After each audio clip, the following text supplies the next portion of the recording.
As we continue with our discussion, we need to understand that capitalism can't reform itself. It is doomed to self-destruction. No universal selfishness can bring social good to all. Pan-Africanism is the effort to give all men what they need and ask each other the best they can contribute. This is the only way of human life, as Ramsar Black agenda has been alluding all these years. Therefore, we cannot allow ourselves to continue to be servers or slaves to other nations. I believe we all have brains which we can utilize and then ensure that we prosper by the end of the day. So, never befriend a person who has tried to destroy your character appealing to his friends. A snake only shed its skin to become a bigger snake. Alright. The sooner we wake up from our slumber, the better we can be able to reclaim our land and our sovereignty. If we study the entire South African monopoly, especially from industrial and financial sector, you need to understand something that Germany owns our South African Reserve Bank. And then under that, the real owners are the World Bank and IMF. And those are American, USA financial institutions that is busy enslaving the entire world, especially third world countries or developing world. That's what they're doing. At the end of the day, we need to differentiate between the two. Whether we want to continue as slaves or we want to control our own destiny. Because in order for us to control our own destiny, we need to detach ourselves from the politics of international criminals such as IMF, World Bank, and the current South African Reserve Bank. However, we need again to understand that there is no amount of political ranting that can assist us in this one. It will take the wisdom of the elders, meaning the kings, the kingdoms, our kingdoms, and the energy which the youth has to overturn the entire thing, to revolutionize this system or this country, because we need to restart the new system, which will be African-centered system, where we'll be talking about our African custom socialism, where everything will be nationalized. Because once you take your country, you have to nationalize all the assets, so that those assets will benefit the citizens of this country. Those assets will benefit the nation, will develop the nation. We cannot have a country where people are living in extreme poverty, while few of those elites run the show. Obviously, even if we try to reason with them, they won't listen. They don't want to be in the equal position with the poor. Because this whole thing has been engineered by them. They want more for them, less for everyone else. We have to work hand to mouth. The more we spend the money, the little money we have, the demand we need to, the hunger for money we have in our mind. That's why we will have continue to work, we will continue to be busy. Even when they poison us with their experimental drugs and vaccines, we won't be able to resist. It's like a scenario of a donkey, a carrot and the stick. You keep chasing that carrot on the stick while you're taking the master to his destination, because he'll be controlling the whole thinking of you. So we need to move away from that. Life cannot be about depending on other nations while we have brains and hands and know-how and the wealth underneath our foot. We need to utilize what we have.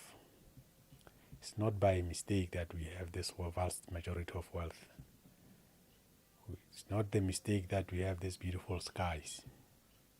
It was done deliberately by nature, that this belongs to the black race. Therefore, the Europeans must just understand that this is not Europe, it's Africa.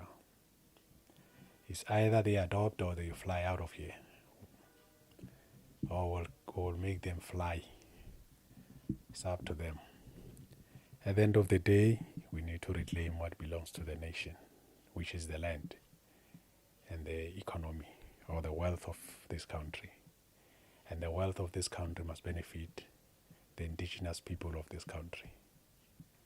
Anyone who have a problem with that, especially in the black community, that person is crazy.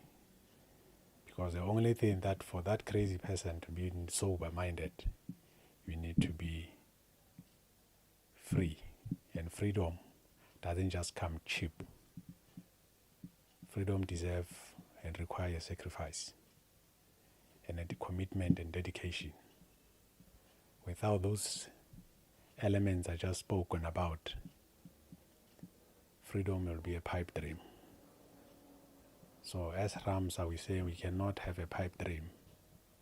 We cannot live a pipe dream. We need to make this a reality. Part of having this as a reality is to implement our objectives, vision, goals, and our strategy must be intact. So I'm calling all the citizens of my motherland. We have one way to redeem ourselves, to fix our problems. Our problems need our commitment, our selflessness, our patrioticness. We need to stand up. We have this platform. We need to utilize it. Because if you don't want to be part of the change you want, then you want to be the problem of the people who are trying to make change. So you need to wake up. I'm not going to talk about politicians. Those are sellouts. Those are traitors. The only thing they can think about is the next elections. They don't care what is happening in this country. They don't care about what is happening to the poor people. You cannot solve a problem just by talking on the podium, writing a speech. That's not how you solve a problem. The problem needs to be solved through programs and implementations, which this GNU government is not prepared to do that. These politicians are not prepared to do anything about the problems that we are enduring every day. The more the problems, the better for them. The more the problems, the better they get more airtime, they get more voice through media to sell their GNU narrative that is fallacy as well. They are trying to convince us otherwise, but the otherwise is not otherwising. They are telling us a lot of stories, just like kids in crash or preschool where they're getting lullaby stories. So we are grown-ups, We don't need lullabies anymore. It's up to us to stand up and defend our dignity, which we don't have as it is. We cannot enjoy our opulences if we're still slaves. We cannot think of utopia while we are still slaves. We need to move away from that. No country has ever got its freedom through talking and making a lot of speeches. You can go back to China 50 years ago. They had to go through revolution to achieve their goal. We go back to Russia, Soviet Union. There was a revolution there. We go back to France as well. Revolution was there. Even USA itself, there was a revolution, civil war, revolution. Until today, they became a powerful nation. So there's no way we can have or get the freedom that we want without the revolution. The platform is here, calling on to you, soldiers of my motherland. Let's organize each other, meet, discuss, strategize, implement. We take over this government, because obviously we don't have one. Hence you see, when they're in terms of crisis, what do? They are quiet. They only start talking when people start complaining. They becoming reactionaries. They react in everything. So we cannot have a government that is reactionary in terms when there's a crisis. In terms of crisis, we need to sort to come together, put our heads together, and then we solve the problem. So as Ramsa, we're giving you that platform that, look, we have a solution. Solution is the revolution. And then we implement the new system. That will involve our kingdoms. That will involve all the poor people in this country. Youth, old, and everyone else. Women will be part of the struggle, will be part of the decision making of our new country. It's up to you whether you like it, you don't like it. Unfortunately for you, whoever who doesn't like it, if it happens, you need to find the way, whether you are on the right side or on the wrong side. Don't find yourself wanting, because we don't know the storm, where the storm will be hitting. But at the end of the day, this is the time of revolution. We need to stand up and defend everything that belongs to us.